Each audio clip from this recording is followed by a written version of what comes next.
Hello and welcome back to Studio 21. Today we've got your Grammy highlights covered, plus new film reviews from our friends on release date. We've also got some hairy holiday updates from the Joe Bros and your weekly dose of trivia on a little bit of friendly competition. And so much more on our first episode of the semester. So, as always, it's time to sit back, relax, and enjoy the show.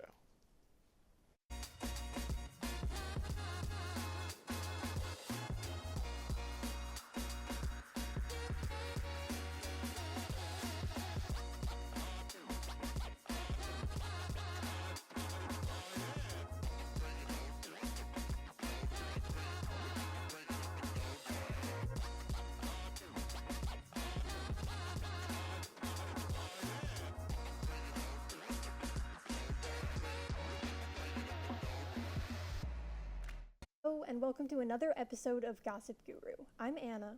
And I'm Nate. I'm afraid we're beginning with a bit of bad news tonight. This past week it was revealed that the Jonas Brothers are back. What do you mean they're back? Where did they go? That's just a scary way of saying they're making a Disney Christmas movie. In a video posted on the Disney Plus YouTube channel, the Jonas Brothers held signs inspired by the movie Love Actually to promote their upcoming film, which will be out this holiday season. Well, that sounds kind of interesting. As a big Love Actually fan, can I just say that video made me hate the movie just a little bit? To see something so beautiful and perfect get tarnished by the three guys who made Sucker, one of the worst songs of all time, just depresses me. Oh, come on, don't you think you're being a little bit dramatic? Dramatic? Me? I couldn't possibly. And we aren't even to the worst part yet. Nothing even remotely bad has happened yet. To make matters worse, the brothers also now have a collab with Crumble. To quote Joe Jonas, "Yo, we made a cookie." Have you ever heard anything more terrible in your entire life? I mean, I kind of like the Jonas Brothers. They made Camp Rock, they did all that other stuff. Other stuff like calling their younger brother Frankie the bonus Jonas? Yeah, they sound like real stand-up guys. All right. What's your problem with the Jonas Brothers anyway? You seem to have a lot of hate in your normally kind heart. Do you really want to know? Yes, they're a pop culture institution. Fine. To tell the honest, plain, genuine truth, I hate how much hair they have. They're in their 30s, practically ancient specimens, all of them, and yet they have full heads of luscious hair. What if I go bald? What happens then? I won't be able to land movie deals like the Harry brothers. My life will be over. First of all, 30 isn't old. Check back at them in like 50 years and I'm sure you'll feel vindicated. That's a ridiculous reason to hate the Jonas Brothers. Anyway, and that critique also applies to the bonus Jonas Frankie. Who? Well, that solves it. Folks, the two big Jonas Brothers fans here eagerly awaiting their new Christmas movie coming out this holiday season. In other news, the Grammy Awards were on Sunday. The slate of winners varies from the regular megastars to some stranger picks. Some winners include Sabrina Carpenter winning Best Pop Solo Performance for her hit Espresso, and Doechii getting the Best Nod for their Best Rap Album for her hit Alligator Bites Never Heal. Including some great live performances from both. As for some more, let's say, interesting wins, the Beatles get their first win in nearly 30 years.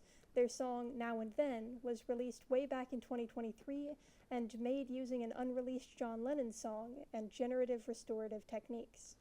Honestly, this is a little confusing to me. Haven't most of the Beatles been dead for years? You're not wrong. In fact, the award was accepted by John Lennon's son, as none of the surviving Beatles were able to make it out. If only Ringo were around to see this. Nate, Ringo's still alive. Well, yeah, but doesn't he live in the woods or something? I'm not sure where you heard that. Anyway, in other Grammy news, Jimmy Carter became one of 3 presidents to win a Grammy Award and the only one to win posthumously. Wow. I didn't know he was a musician. I guess when you get that old, you just start trying new things. Actually, Carter took home the award for Best Audiobook Narration or Storytelling. He joins Barack Obama and Bill Clinton as the only presidents to win Grammys, although they've won twice. Previous presidential nominees also include Richard Nixon, JFK, and Harry Truman, but they weren't lucky enough to take home the gold. I'll say what everyone else is afraid to. Nixon should be on that winner's list. He was robbed in 1979. The real crooks are on the Grammy committee. That's an interesting stance to take. But also among the slate of winners was rapper Kendrick Lamar, who managed to take home Best Rap Song, Best Music Video, Record of the Year, and Song of the Year for his hit song and diss track Not Like Us. More bad news for the man the song is aimed at, former Degrassi star Aubrey Graham, better known as Drake, who, by the way, has only won 5 Grammys in his whole career. Kendrick has been on a victory lap against Drake ever since the song dropped, and I'm not sure when he's going to stop. It's getting to the point that his hatred towards Drake is almost his entire image. I know. It's like Tom and Jerry, except Tom has a bow and arrow, or Jerry has an army. He doesn't exist without constantly trying to take the guy down, but honestly, I don't blame him. I mean, if it works, it works. Anyway, that's all we have for you today on Gossip Guru. Up next, check out our music video of the week, Smooth Operator by Christine W.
Hello, Mr. Hollywood, wake up! Pay your damn rent!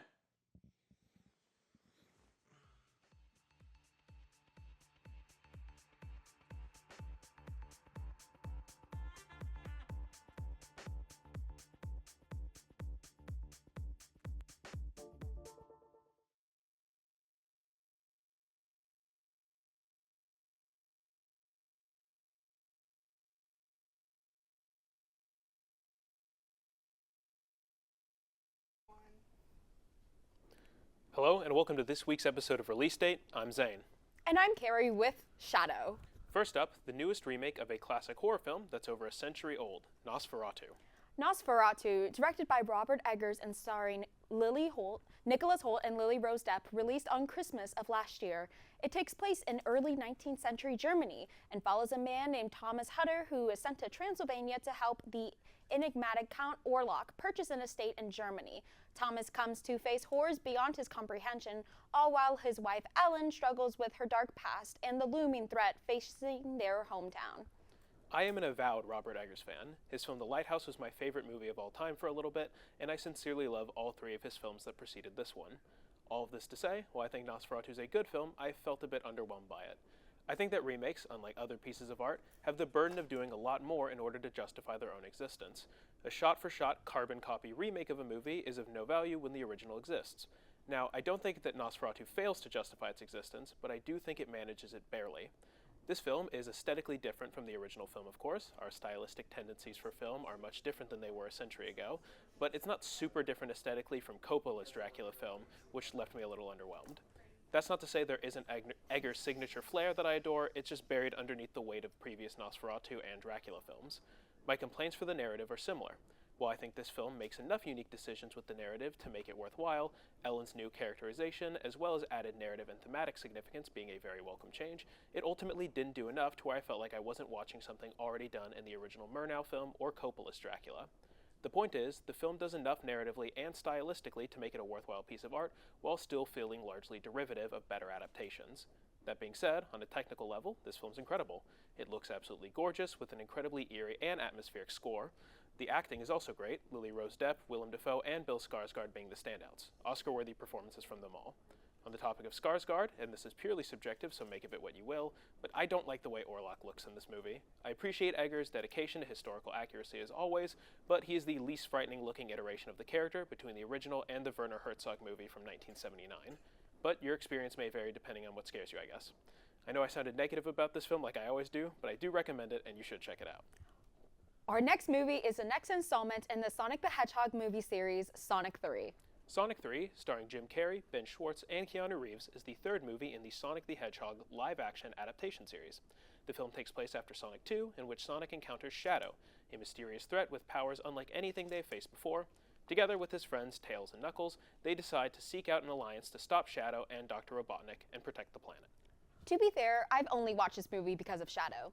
I have been a pretty big fan of Sonic for most of my life, and hearing that my favorite character was going to be the main focus of the film, I rushed to the theater. And to be honest, I was not expecting the film to be as good as it was. First of all, the storytelling in this movie was extremely strong. Compared to the other two films, I loved how the story focused on Sonic and the other alien characters and the main villain, Dr. Robotnik, rather than Sonic's relationship with a random human couple.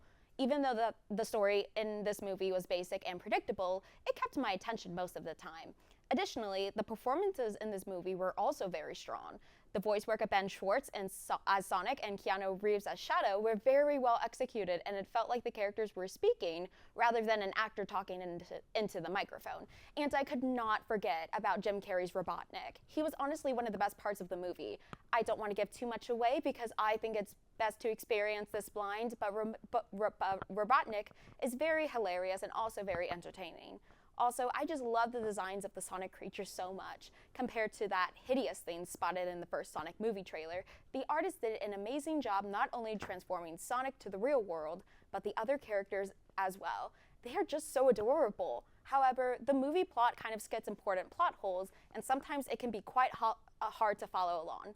Additionally, the characters go through character development that comes out of the blue, especially Sonic. And sometimes the characters don't even go through any development and are pushed to the side. However, it didn't really affect my enjoyment of the movie. But finally, the best part of the movie was Shadow. The writers were extremely loyal to the previous game lore, and honestly, it was so heartbreaking and beautiful to see his story on screen. In all, I would recommend this movie, as it is very enjoyable. You don't need to see the other movies to enjoy this one, but to my fellow Sonic fans, you would absolutely love this movie. I am still shocked that this movie exceeded my expectations, and it's funny how you live and learn something new every day. Speaking of learning something new, I think that's all the time we have for release date, but I've been missing our weekly dose of trivia. That's right. We'll be back next week with more reviews on release date, but now it's time for A little friendly competition. Yay!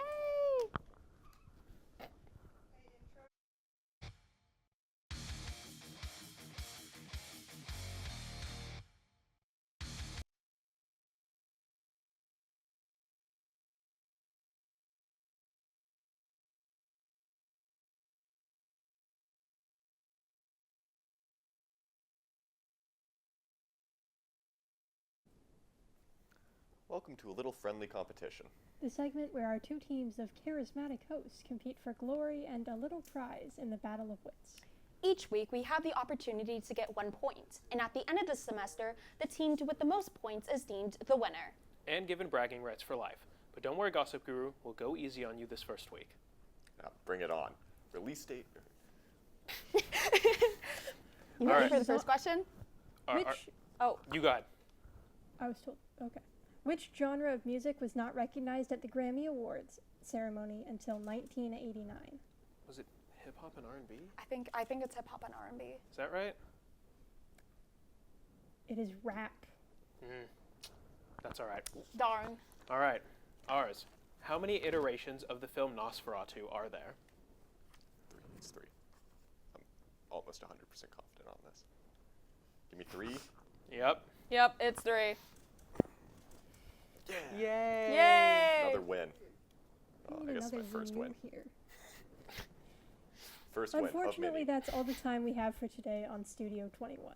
But we'll make sure to tune in next week for the latest in celebrity news and gossip. Our takes on new releases in the movie and gaming world, and so much more. We'll see you next time, and thanks for watching Studio 21.